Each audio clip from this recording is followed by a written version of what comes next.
శభాష్! మందకృష్ణ మాదిగ శభాష్! నీ 30 సంవత్సరాల పోరాటం, నీ అలుపెరిగిన పోరాటం, నీ దీక్ష, నీ కృషి ఈరోజు ఫలించింది. నిజంగా నువ్వు ఎంత ఓపికగా, ఎంత ఓర్పుగా, ఎంత నిబద్ధతతోటి పోరాటం చేసావో మాదిగ కులానికి, మాదిగ కులమే నీకు జోహార్, నీకు ధన్యవాదాలు తెలిపే సమయం వచ్చింది. నిజంగా నీలాంటి యోధుడు కులాలన్నిటికీ ఏదైతే సఫర్ అవుతున్నాయో కులాలు, ఆ కులాలకు ఇలాంటి యోధుడు ఒక్కడుంటే చాలు ఆ కులం బాగుపడుతుందని రుజువు చేసిన మందకృష్ణ మాదిగ ఇంకొకసారి సెల్యూట్ చేస్తున్నాను. ఎస్సీ ఎస్టీ ఉపవర్గీకరణకు అనుకూలంగా సుప్రీంకోర్టు తీర్పు ఇచ్చింది.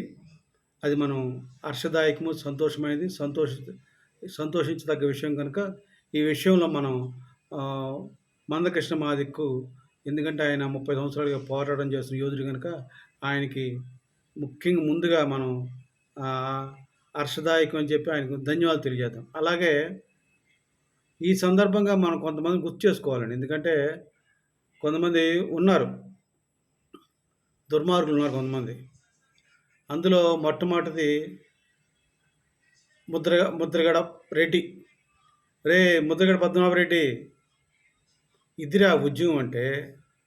ఇలా ఎస్సీ ఎస్టీ ఉపవర్గీకరణ కోసం 30 సంవత్సరాలు ఎలా పోరాటం చేశారో మందకృష్ణ మాదిగ, అది పోరాటం అంటే. నువ్వు ఎప్పుడైనా అట్లా చేసావా? నేర్చుకో, చూసి నేర్చుకో. అలా పోరాటం చేస్తే విజయం సాధిస్తారు, ఏదో ఒక రోజుకి సాధిస్తారు. కానీ నువ్వేం చేశావు? కాపులు నట్టిటి ముంచేశావు. చంద్రబాబు నాయుడు ఉన్నప్పుడే నీకు రిజర్వేషన్లు గుర్తుకొస్తాయి, కాపుల రిజర్వేషన్లు. జగన్మోహన్ రెడ్డి అధికారంలో ఉన్నప్పుడు ఏమీ గుర్తుకు రావు. నువ్వు నాయకుడు, నేను ఒక ప్రజలకు సేవ చేస్తాను, నేను ఎమ్మెల్యేని, ఎంపీని, గడిది గుడ్డు కంకర పాసు, పనికి మాలిన ఎదవా. ఇదిరా ఉద్యమం అంటే. చూసి నేర్చుకో. పవన్ కళ్యాణ్ గారు పదే చెప్తున్నవాళ్ళు అలాగ మధ్యలో కాడ ఎత్తి కాడలా పడేయడం కాదండి, పోరాటం సాధించాలి, సాధించినప్పుడే దానికి ఫలితం దక్కుతుందని చెప్పేవాళ్ళు.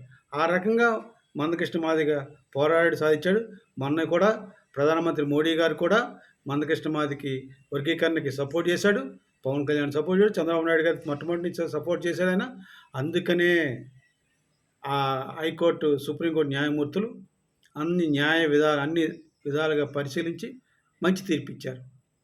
ఇంకో రకంగా మీకు చెప్పాలి, ఇది వీడియో ద్వారా ఎందుకు చెప్తున్నట్టు, కొంతమంది ఉన్నారు కులాలను మోసం చేసే దొంగ యాదవులు, కులాలను అడ్డు పెట్టుకుని అధికారాలను అనుభవిస్తున్న దొంగ యాదవులు ఎవరంటే, ముందుగా మనకి కులాలను మోసం చేసే దొంగల్లో ముద్రగడ పద్మనాభరెడ్డి నెంబర్ 1 అండి, నెంబర్ 1 ఎదవండి. తర్వాత ఆర్ కృష్ణయ్య రెండో వాడు. ఎందుకు చెప్తున్నాడు ఆర్ కృష్ణ గురించి, ఎందుకు చెప్తున్నా అంటే, బీసీలకి చేశానంటే ఏమీ చేయలేదు బీసీలకి అండి. ఎందుకంటే ఉమ్మడి రాష్ట్రంగా ఉన్నప్పుడు 2014లో రాష్ట్రం, ఆంధ్రప్రదేశ్ ఉమ్మడి రాష్ట్రం విడిపోయి తెలంగాణ ఏర్పడిన కొత్తలో ఆంధ్రప్రదేశ్, ఉత్తరాంధ్రప్రదేశ్ చెందిన చాలామంది బీసీలని ఒక్క జీవో ద్వారా ఓసీలుగా మార్చేస్తే నోరెత్తని ఆర్ కృష్ణయ్య దొంగ.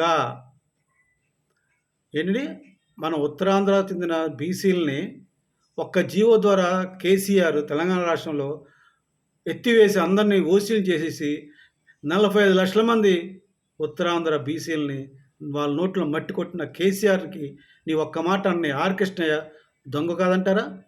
ఆడు బీసీలకు న్యాయం చేశాడంటారా? కానీ ఒక్క పవన్ కళ్యాణ్ ఆ రోజు నుంచి ఈ రోజు దాకా ఆ విషయం మాట్లాడుతున్నాడు. అటువంటి ఆర్ కృష్ణయ్యకి, ఉత్తరాంధ్ర ప్రజలకు ద్రోహం చేసిన ఆర్ కృష్ణయ్యకి రాజ్యసభ ఎంపీ పదవి ఇచ్చాడు జగన్మోహన్ రెడ్డి. వీడి ఎంత దుర్మార్గుడు చూడండి. ఆ దుర్మార్గుడికి ఈ దుర్మార్గుడు తోడు. అదే మీటింగ్లో నేను మాట్లాడతాను కేసీఆర్తో అని చెప్పాడు గెలిచిన తర్వాత.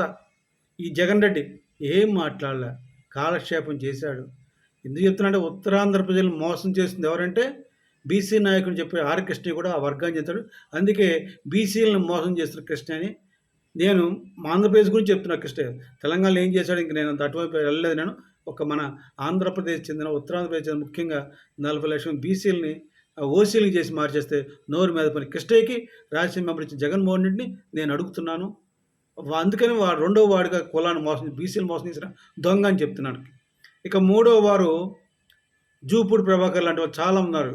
మాల మహానాడుకి మాలలకం చేస్తామని చెప్పి అటువంటి వ్యక్తులు ఏంటంటే కులాన్ని అడ్డు పెట్టుకొని వీళ్ళు పైకొచ్చారు. కులాన్ని అడ్డు పెట్టుకొని వీళ్ళు పదవులు అనుభవిస్తున్నారు. కులాన్ని అడ్డు పెట్టుకొని ఏమంటారు వెధవ పనులు చేస్తున్నారు.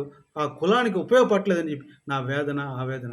ఎందుకు చెప్తున్నా అంటే వీళ్ళందరూ కులం పేరు చెప్పుకుంటారు, పదవులు దొబ్బుతారు, ఆ కులానికి ఉపయోగపడరు. ఇప్పుడే కాదు ఎప్పుడైనా సరే కుల వర్గీకరణ అనేది చాలా ముఖ్యమండి. ఒక్కసారి మీరు ఆలోచించండి. కలెక్టర్ కొడుకుతోటి ఆటో డ్రైవర్ కొడుకు రిజర్వేషన్‌లో పోరాటం చేయగలడా? స్కూల్‌లో ఏ స్కూల్‌లోనే చదువుకోగలడా? కలెక్టర్ కొడుకు ఎక్కడ చదువుతాడంటే హై లెవెల్‌లో ఉన్న స్కూల్‌లో చదువుతాడు. ఆటో డ్రైవర్ కొడుకు ఎక్కడ చదువుతాడు? నార్మల్‌గా ఉన్న స్కూల్‌లో చదువుతాడు. వీడెళ్ళి వాడితో ఎలా కంపీట్ చేస్తాడండి? ఎందుకంటే రిజర్వేషన్‌లు పొందిన వాళ్ళే మళ్ళీ రిజర్వేషన్‌లు పొందుతున్నారు. ఖచ్చితంగా ఈ మన రాజ్యాంగం ప్రకారం ఈ యొక్క రిజర్వేషన్‌లో ఈ యొక్క మార్పు తీసుకురావాలి. రిజర్వేషన్ పొందుతున్న వారిని ఒక 2, 3 తరాలకు పొందిన వాళ్ళకి రిజర్వేషన్ తీసేయాలి.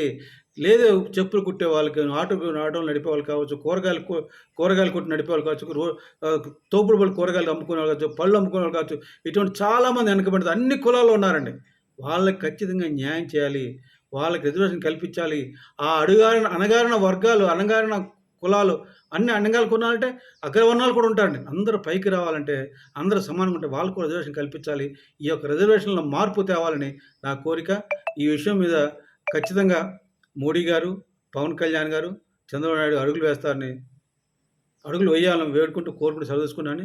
ఇంకొకసారి మందకృష్ణ మాదిగ గారికి సెల్యూట్ చేసుకుంటూ జై జనసేన, జై హింద్.